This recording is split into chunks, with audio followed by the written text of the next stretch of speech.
عليكم ورحمة الله تعالى وبركاته. مرحبا بكم معايا، نتمنى تكونوا في احسن الاحوال. اليوم ان شاء الله كما كتشوفوا معايا في الفيديو غادي نشارك معكم طريقتي في تحضير سلو او السفوف، كل منطقة واش كيسميوه. عاد كتابة البنات باش غادي نخلطوا ونصايبوا معكم وفي نفس الوقت نشارك معكم الفيديو. فكما كنقولوا وقت ما جا الخير كينفع، ما صايبتوش في الاول ديال رمضان لان كنت عيانه شويه البنات.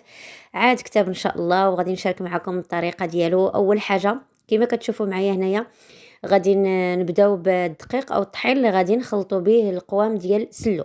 عندي هنايا نص كيلو ديال الشعير اللي محمر ومغربل، ونص كيلو ديال دقيق القمح الكامل حتى هو اللي محمر ومغربل. ما غاديش ندير الدقيق ديال الفورص، غادي نديرو بالدقيق ديال الشعير وبالدقيق ديال القمح الكامل. صدقوني البنات راه كيجي فيه واحد المذاق اللي زوين بزاف. حاولوا انكم تستغناو على الدقيق ديال الفورص. اول حاجه غادي ندير واحد قبيصه ديال الملح، ضروري منها، ما ديروها في السوف ديالكم. هنا عندي كيلو ديال الزنجلان اللي مغسول ومنقي ومحمر. هنا عوض ما ديروا كميه اللي مطحونه وكميه اللي ما مطحوناش، كتاخذوه وكدوزوه في الهاشوار. يعني حاولوا ما تطحنوش بزاف باش ما يطلقش لكم الزنجلان ديالكم المروره في سلو. هنا عندي كيلو وربع ديال اللوز. خديت هنايا نص، تقريبا اكثر من نص ديال الكميه اللي سلقته وحيت ليه القشره ديالو ودوزته في شويه ديال الزيت وهاشيته في الهاشوار كما كتشوفوا. والكميه الاخرى اللي بقات ليا ديال اللوز خديتها وحمرتها في الفران بالقشره ديالو، هو هذا حمرته بالقشره ديالو. من بعد هاشيته حتى هو في الهاشوار تحصلنا عليه بهذا الشكل هذا. بالنسبه هنايا نتوما اللي بغيتو تخليو داكشي دوزو كامل في الهاشوار، او انكم دوزوه في الطحانه وطحنوه مزيان. بالنسبه لهاد الطريقه هذه راه كيجي زوين، كيجي فيه واحد القرمشه وكيجي في نفس الوقت السلو ديالنا كيجي فيه واحد المذاق اللي زوين بزاف. وهنا عندي نص كيلو ديال الكاوكاو البلدي اللي كيكون بالقشره ديالو، خديته حتى هو ودوزته في الفران، حمرته في الفران ونقيته غير شويه من القشره ديالو، دوزته حتى هو في الهاشوار. تقريبا كلشي المكونات دوزتهم انا في الهاشوار لان ما كنبغيش سلو يجي ملس، كنبغي شويه يكون كما كنقولوا كروسيون، يعني كيكون شويه في ديك القرمشه ملي كتاكلوا. هنايا خديت النافع وحبه حلاوه والقرفه، دوزتهم حتى هما في الفران شويه. من بعد هنايا طحنتهم، هنا ما غربلتهمش. هنا غادي ناخذ الكميه اللي بغيت وغادي نغربلها. خديت تقريبا 3 د المعالق ديال النافع و3 د المعالق ديال حبه حلاوه، غادي نضيف عليهم 3 د المعالق ديال القرفه. انا كيعجبني المذاق ديال القرفه في السلو. ممكن انكم تكتفيو غير بمعلقه واحده اولا 2 معالق على حسب كل وحده وكيفاش كتبغي تنسم السفوف ديالها. هنا من بعد غادي نغربل هذوك المكونات كاملين مزيان مزيان. ضروري ما تغربلوهم لان النافع حبه حلاوه كتبقى فيهم ديك القشره ديالهم هكا كتكون قاصحه، فضروري ما تغربلوهم. هنا كيما شفتوا معايا من بعد ما غربلتهم غادي نضيف هنايا تقريبا واحد الكوزه، راه ما حكيتهاش كلها. بالنسبه للكوزه هنايا ممكن انكم تطحنوها اولا تحكوها الا كانت عندكم شي حكاكه رقيقه بزاف بحال هذه. بالنسبه للكوزه هنايا ما تكثروهاش بزاف لان كتدوخ، كاين اللي كيقول حلال كاين اللي كيقول حرام. حنا ما علينا، غادي نديروا داك التقاليد ديالنا ونديروا داكشي اللي كانوا كيديروا الامهات ديالنا في السفوف او السلول اللي عرفناهم كيديروه من زمان، حنا كنطبقوه. المهم حكيت هنايا تقريبا راه ما درتش وحده كامله، درت هنا غير شويه وغادي نضيفوها على المكونات الاخرين. من بعد هنايا غادي تبداو بالمرحله الاولى اللي كنخلطوا فيها النواشف كاملين. ضروري تخلطوا كاع دوك النواشف كلهم بهذا الشكل هذا. ومن بعد عاد باش كتزيدوا السوائل انكم تنقصوا، كاين اللي كيبغي مثلا ناقص حلاوه، كاين اللي ما كيبغيش كاع يدير فيه السكر.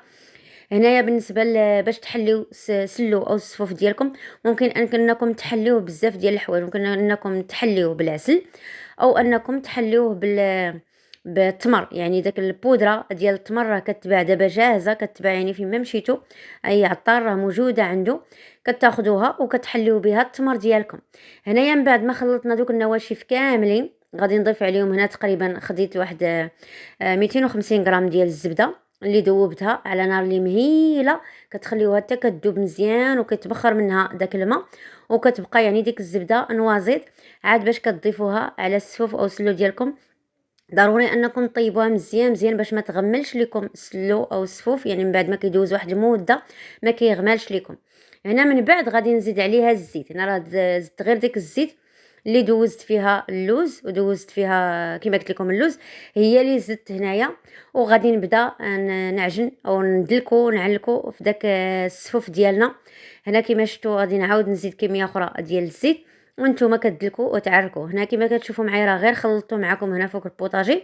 من بعد غادي نهبط هذيك القصريه للارض، وغادي نبرك وغادي ندلكها مزيان مزيان. راكم عارفين بان السلو او السفره راه كيبغي يدلك مزيان، يعني بلا ما تبقاو تزيدوا ليه في كثره الزيوت كما كتشوفوا. فبالنسبه لهذا السلو انا راه ما طحنتش دوك المكونات، يعني حتى طلقوا لينا داك الزيوت اللي فيهم، يعني غير دوزتهم في الهاشوار. فاكيد انهم غادي يحتاجوا الدليك باش يطلقوا لينا دوك الزيوت اللي فيهم. هنايا انا راه ما كثرتش فيه ليدام، لان الدار ما بغاوش ليا يكون ميدم بزاف. راكم عارفين مع الصيام وهذا ما كنقدروش على شي حاجه اللي كتكون ميدمه بزاف. هنا غادي نحيد واحد الكميه اللي غادي نعزلها، ما غاديش ندير لها السكر، غادي نخليها هكاك مسوسه، ما غاديش ندير ليه نهائيا الحلاوه. والكميه الاخرى اللي بقات ليا غادي نضيف عليها هنا واحد 4 المعالق كبار ديال السكر كلاصي، راه كافيين. كما قلت لكم اللي بغى يحلي بالعسل يحلي، اللي بغى يحلي بالبودره ديال التمر حتى هي يحلي بها. انا ما كيعجبنيش فيه المذاق ديال العسل، مع المده كيجيني بحال كيغمال ولا كيعطي واحد الريحه اللي ما كتكونش زوينه فيه. انا غادي ندير تقريبا 4 المعالق ديال السكر كلاصي، وغادي نحاول ندخلهم كاملين في داك السلو داك الصوف باش كيجينا. وانتم راه كتذوقوا كتشوفوا المذاق ديالو على حسب كل واحد كيفاش كيبغي. كاين اللي كيبغي زايد حلاوه، كاين اللي كيبغي ناقص. هنا غادي نضيف واحد شويه ديال اللوز اللي خليته هنايا غير التزيين، هذا كنديروه في الوسط، وكيكون هذا هو الشكل ديال السلو او السفوف ديالنا.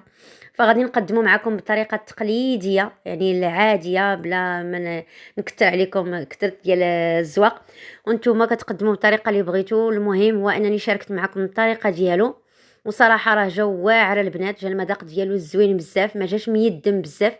بالنسبه للناس اللي ما كيبغيوش السلو او السفوف يعني فيه ليدان بزاف، جربوا هاد الطريقه هذه، راه كيجي زوين، كيجي فيه واحد المذاق اللي مميز. خصوصا واننا يعني درناه باش خلطناه بالدقيق ديال الشعير اللي مقلي، وخلطناه بالدقيق ديال القمح الكامل، جا فيه واحد المذاق اللي زوين بزاف البنات. نتمنى انكم تجربوه بطريقتي، واكيد غادي ينال الاعجاب ديالكم.